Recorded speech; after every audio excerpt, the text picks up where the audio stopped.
Welcome to Ecotopia U Media. I'm Melissa McGinnis, your host, joined by my co-host Tom Wright, as well as a very dear friend and special guest, Elliot Gonzalez. We've been talking about fracking. Just give us kind of a brief overview again about what the fracking process is. Sure. So what fracking is it's injecting water, sand, and chemicals, unknown chemicals. But what we do know is that they are meant to put acids into the rocks, into the shale formation, and use horizontal as well as vertical drilling to extract natural gas and oil reserves from the shale. We talked earlier about being, you should be totally irate when you learn about what the fracking process is and how it's destroying so many aquifers. You mentioned 600 pure water sources around the country. But specifically, what are we doing here in California as it relates to fracking? Is fracking going on here?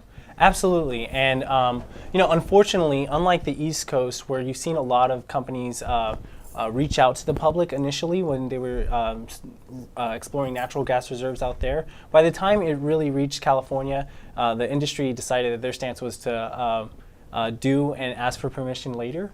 And that's kind of where the process is now. But yeah, it's happening all throughout the state. It's happening here in Long Beach on the Tums Island. Just from my initial searches, I've discovered that Long Beach is actually one of the most fracked cities in Southern California. It's also happening in Ventura County, parts of Orange County, San Diego, and several cities locally have also been working towards implementing a ban. Most people have no idea that it's happening heavily throughout Los Angeles County and throughout Kern County and throughout the Central Valley where we grow most of our food. Now, I'm also reading that fracking can be a precursor to earthquake activity. California basically is an earthquake state. Absolutely. Which, I mean, besides the fact that we're going in this unprecedented drought with no end in sight, that's the other major concern is that states like Oklahoma, which we would never think of as an earthquake state, have recorded over 300 earthquakes in 1 month. And that never used to happen before. Until fracking. So that's why it was correlatable. Absolutely. And the whole time the industry's response was, well, the science isn't out yet.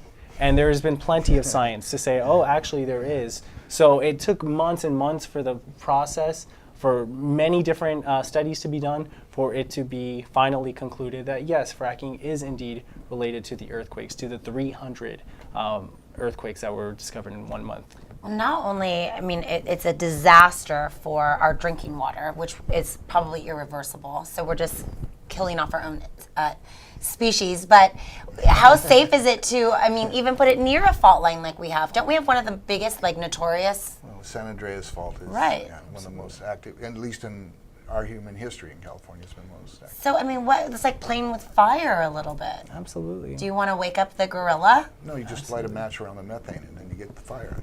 You got the idea what natural gas is good for. Mm-hmm.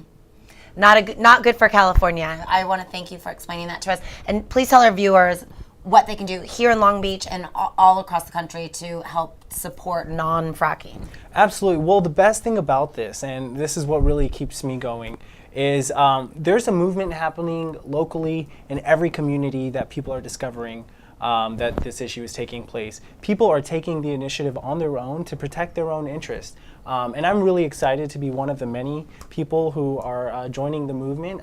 There's Californians Against Fracking, but there's many local groups that are working to address the issue, that are trying the best that they can to get this out into the media and to just spread awareness that there are alternatives, that we can power our lights and transport ourselves and run an entirely new economy on something that doesn't risk our water supply and further the global warming. What is the typical retort from industry, besides the fact that they have a market and they know that they can sell the stuff? The industry wants us to believe that we need this.